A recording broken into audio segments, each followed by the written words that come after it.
Exceptionally good news from here in Portland, Oregon, where a judge has issued a TRO restricting federal agents' use of chemical or projectile munitions near and at the ICE facility on Macadam Avenue.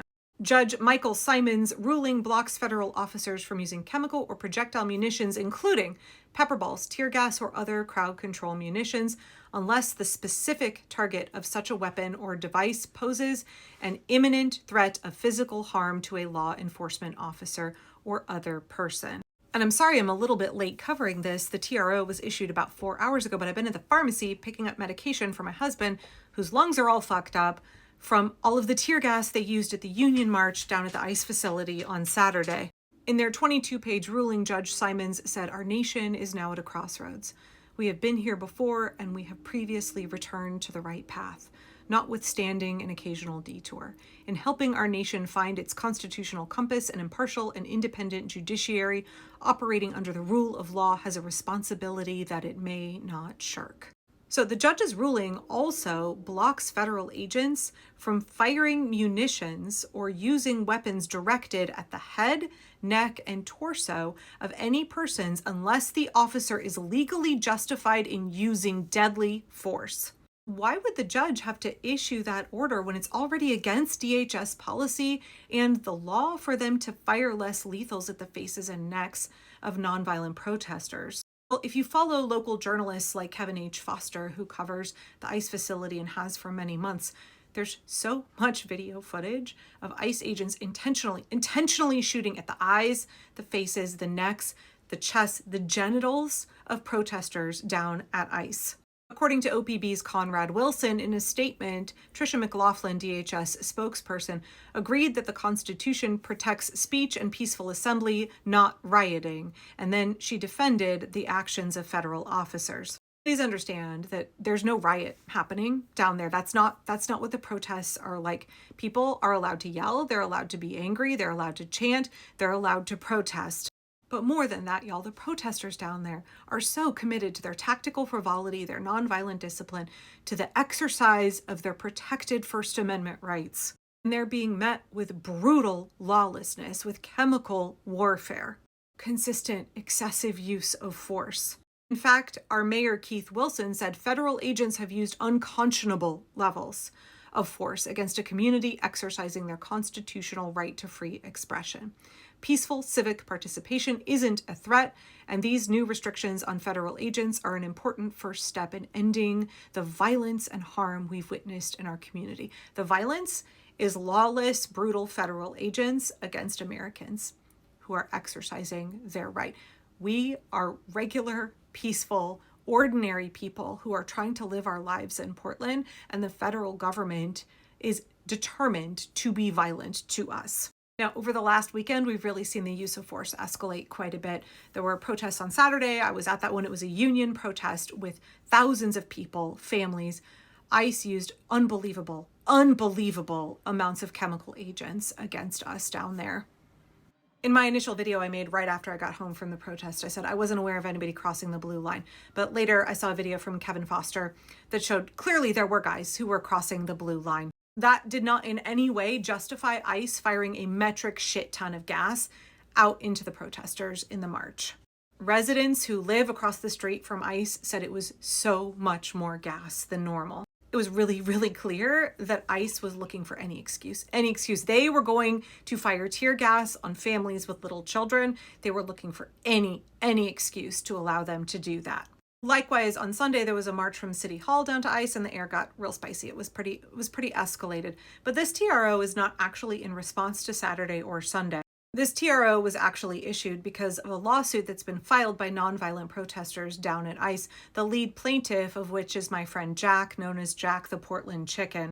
I highly recommend you go check out his Substack, by the way. If you want to see just like the most reasonable, ordinary dude who really gets tactical frivolity, really understands the way that nonviolent discipline is a key component of effective civil resistance. If you want to see your average, ordinary person who has said, I cannot stand by while this regime carries out an ethnic cleansing against my immigrant neighbors, I have to do something. Yeah, I highly recommend you go check out Jack's work. In the judge's TRO, He said of Jack, on one occasion, Mr. Dickinson was standing on the public sidewalk of the driveway when federal agents shoved him with so much force that he stumbled approximately 15 to 20 feet through the street. When he stood up and started walking away, the federal agent standing on the roof of the building shot him in the back with munitions.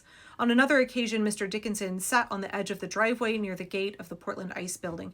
He sat silently and did not block the ability of vehicles to enter or exit. DHS, however, then fired a barrage of pepper balls at the seated protesters multiple times and pepper sprayed Mr. Dickinson directly in the face twice. In a statement to OPB, Jack said, "This administration should hear our grievances and halt their barbaric treatment of our communities. Until then, I hope Portland will continue to show up and exercise our First Amendment rights. Our voices are needed most in times like now." In his TRO, Judge Simon wrote, "In a well-functioning constitutional democratic republic, free speech, courageous news gathering, and nonviolent protest are all permitted, respected, and even celebrated. In an authoritarian regime, that is not the case." Protesting is as American as apple pie. It absolutely is something that should be celebrated. So this TRO is good for 14 days and it can be renewed, and it's attached to the lawsuit filed by Jack and other protesters and journalists. But there's a separate lawsuit that's been filed by the tenants who live across the street from the ICE facility. And they too are seeking to block ICE from using chemical munitions because it impacts them in their residences, in their homes. And there's a hearing set for that case on February 13th. So that ruling may come in before this TRO has to be renewed. I know it can feel like the courts work too slowly. I know it can feel like we want really quick responses, especially because the regime is so quick to break the law, like over and over and over again. And it can feel like justice is really slow in coming. Utilizing the courts, that has actually been a really good check against the regime, and we can't abandon that avenue. Right? The justice system, the judiciary, absolutely is meant to be a check on the overreach of the executive, on the overreach of Republicans in Congress. The justice system is meant to uphold the rule of law on behalf of us, the American people.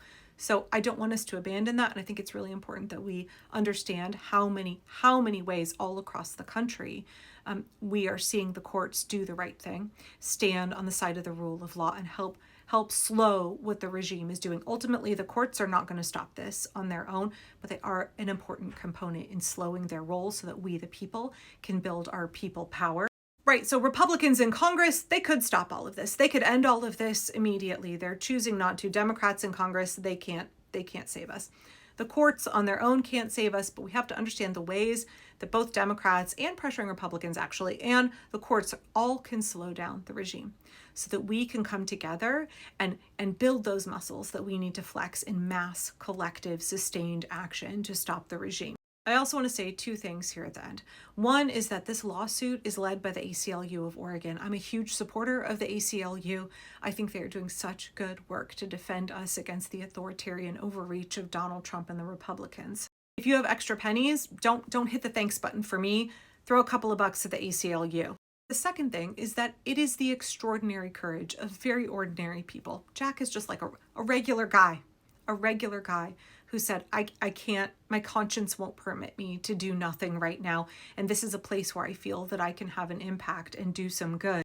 There are people who are giving so much of themselves, undertaking tremendous personal risk to go down and protest at ICE. We all have our roles to fill in the resistance. And I'm so grateful for people who are willing to do that on the ground frontline protesting. And I'm so grateful for the local journalists who are covering what's happening. It's all of us, y'all. We aren't all doing the exact same things in the resistance, but we're in this together. We are swimming in the same direction. We are moving this country in the same direction. We don't always have to agree on tactics perfectly, but we understand. We understand we have a shared oppressor. We understand that we are allies in this fight. We have solidarity with each other and we support each other. Everyone is doing good where they can. Everybody is pushing back in the ways that they feel most effective. And I'm so grateful to the folks down at ICE. And I'm really glad to see this ruling from the judge today.